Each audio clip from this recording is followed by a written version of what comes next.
Hello बच्चों, तो हम लोग PYQ कर रहे हैं, प्रीवियस ईयर क्वेश्चन पॉलिनोमियल्स का। जो भी बच्चे स्टैंडर्ड 10 पढ़ रहे हैं उनका चैप्टर 2 डिस्कस कर रहे हैं। ये जो क्वेश्चन आपके बोर्ड के CBSE 2020 में आया था, तो क्या है क्वेश्चन? अब फाइंड ए क्वाड्रेटिक पॉलिनोमियल। हमें क्वाड्रेटिक पॉलिनोमियल निकालना है whose zeros are the reciprocal of the zeros of the polynomial f of x is equal to ax square plus bx plus c। इसका कंडीशन दिया है, a 0 नहीं होगा, c भी 0 नहीं होगा। बहुत आसान है।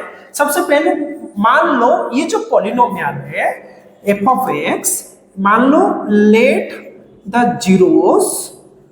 zeros of f of x are क्या है ना, अल्फा एंड बीटा। मान लो उनका जीरोस अल्फा बीटा है, तो उनका सम ऑफ द जीरोस कितना होगा बताओ? Alpha plus beta. हम सम एंड प्रोडक्ट क्यों निकाल रहे हैं मैं बोलता हूं आपको। अच्छा, सम कितना होगा? एफ ऑफ एक्स दिया है x square plus b x plus c, तो alpha plus beta minus b by a, तो ये हो जाएगा minus b by a. And alpha beta कितना हो जाएगा ना, सी बाई ए ऑब्वियसली। अच्छा, वो क्या भी बोल रहा है देखो, whose zeros are the reciprocal of the zeros, मतलब जो दूसरा पॉलिनोमियल निकालेंगे उसका जीरोस, ये जो जीरोस का रेसिप्रोकल होगा।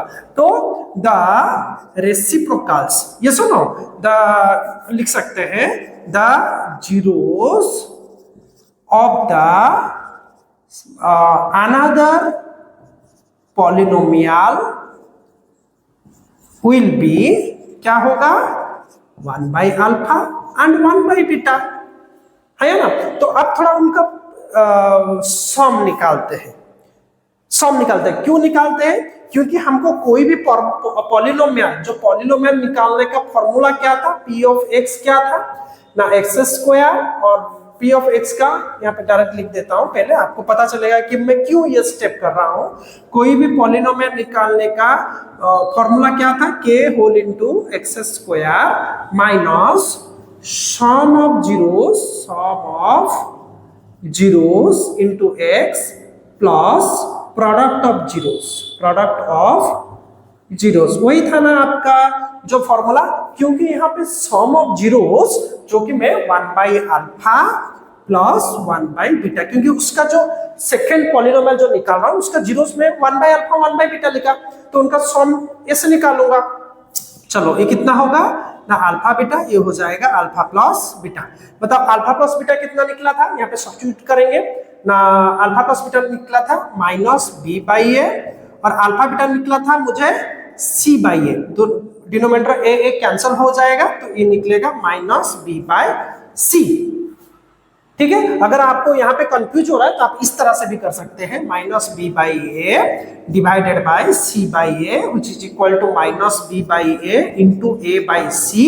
ए cancel, minus b by c. अगर आप डायरेक्टली कर सकते हो तो ठीक है, डिनोमिनेटर को कैंसिल करके, अदरवाइज आप ऐसे स्टेप्स में भी निकाल सकते हो। Both are 100% correct. ठीक है, चलो अब निकालते हैं प्रोडक्ट। ये जो प्रोडक्ट ऑफ द जीरोस, ये प्रोडक्ट ऑफ द जीरोस, तो 1 by alpha into 1 by beta will be 1 by alpha beta.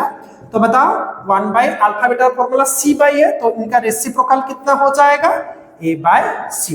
देखो यहाँ पे मुझे minus b by c sum of the zeros मिला, यहाँ पे प्रोडक्ट ऑफ द जीरोस मिला, मैं वहां पे सब्स्टिट्यूट कर दूंगा। ठीक है, चलो क्या है ना, is equal to k whole into x square minus sum of the zero minus b by c, तो ये हो जाएगा minus b by c into x plus product of the zeros मुझे मिला a बाई सी, तो मैं कर दूंगा a बाई सी, तो k whole into x square minus minus plus b x by c plus a by सी।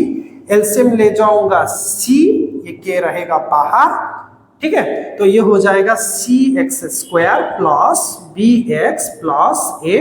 ये सी को मैं के पास ले जाऊंगा, k बाई सी बन जाएगा। पॉलिनोमियल क्या बनेगा? P ऑफ x क्या हो जाएगा मेरा ना, c x square plus b x plus a. आप k के साथ लिख सकते हो, k बाई सी को नेक्स्ट स्टेप में ओमिट करके खाली इतना भी लिख सकते हो, लेकिन मेरे हिसाब से इसको रख के आप लिखो, दैट विल बी 100% करेक्ट। ठीक है, so this is the answer, ये आपका आंसर है। तो देखो बहुत ही इंपॉर्टेंट क्वेश्चन है, आप इसको प्रैक्टिस अच्छे से करो, क्योंकि जो क्वेश्चन जनरली आपका बोर्ड का क्वेश्चन होता है ना, वो आपके मतलब स्कूल के एग्जाम के लिए मोस्ट प्रेफरेंस क्वेश्चन, मतलब आपका पीरियडिक असेसमेंट 1, आपका हापेली हो, प्री बोर्ड हो, इस तरह का क्वेश्चन को पहले प्रायोरिटी दिया जाता है। टीचर इस तरह का क्वेश्चन को प्रीफर करते हैं, भाई इनको एग्जाम में डालो, क्योंकि ये सारे इस तरह का क्वेश्चन रिपीट होने का बहुत चांसेस होता है। नंबर वगैरह थोड़ा चेंज करके रिपीट बहुत टाइम भी होता है, बहुत टाइम में ये आपका बोर्ड क्वेश्चन देखा गया कि रिपीट भी होता है। तो प्लीज आप इसको अच्छे से प्रैक्टिस करो। तो अगर कुछ डाउट रहे तो मुझे कमेंट सेक्शन में जरूर लिखो। तो मिलते हैं अगले वीडियो में, धन्यवाद।